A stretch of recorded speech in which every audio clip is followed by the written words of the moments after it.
प्रियंका मेरे ब्लॉग में आप लोग का स्वागत है। आज आप लोग के लिए एक प्यारा से सोहर गीत लेके आए हैं, तो इस गीत को पूरा सुनिएगा।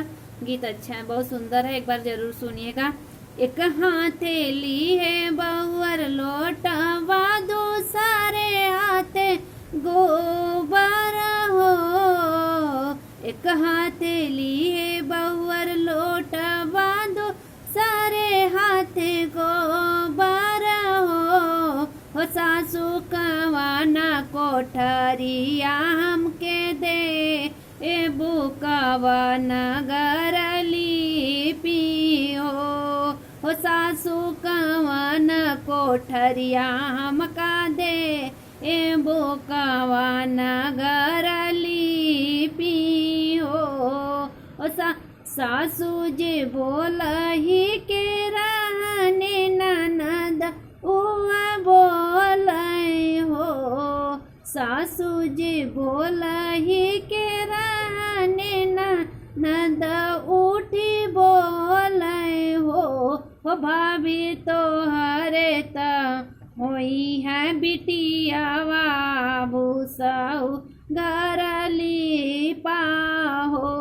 भाभी तोहरे त होई हन बिटिया वाली पागर भूसौल हो। होत बिहान फाटल होरिला जा न मन हो।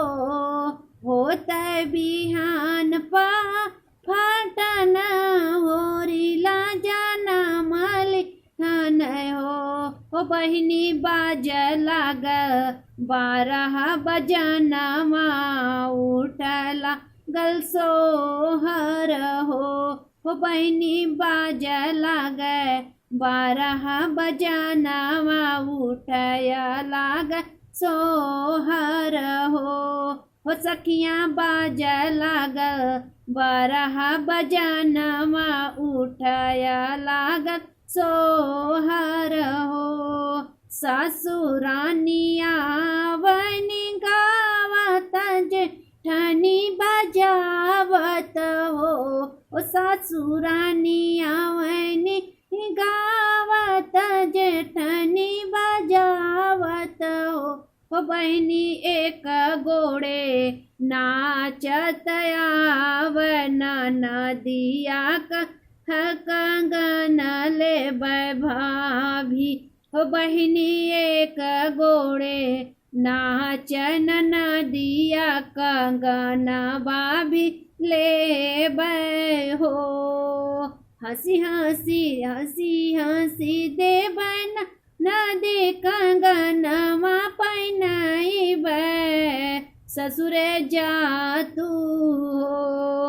हंसी हंसी देव ननदे कंगना पहनब, ससुरे जइबू हो। ननदी कहा तू त ओ ननदी कहलू तू, जवन बतिया करे जे हमरे लागे हो। ओ बहिनी जवन बतिया कहलू तू, हमके करे जे लाग गए हो। एक हाथेली है बहुआ लोटवा, दो सारे हाथे गोबर हो। सासू कवन कोठरिया हमके देबो, कवन घर लिपि हो।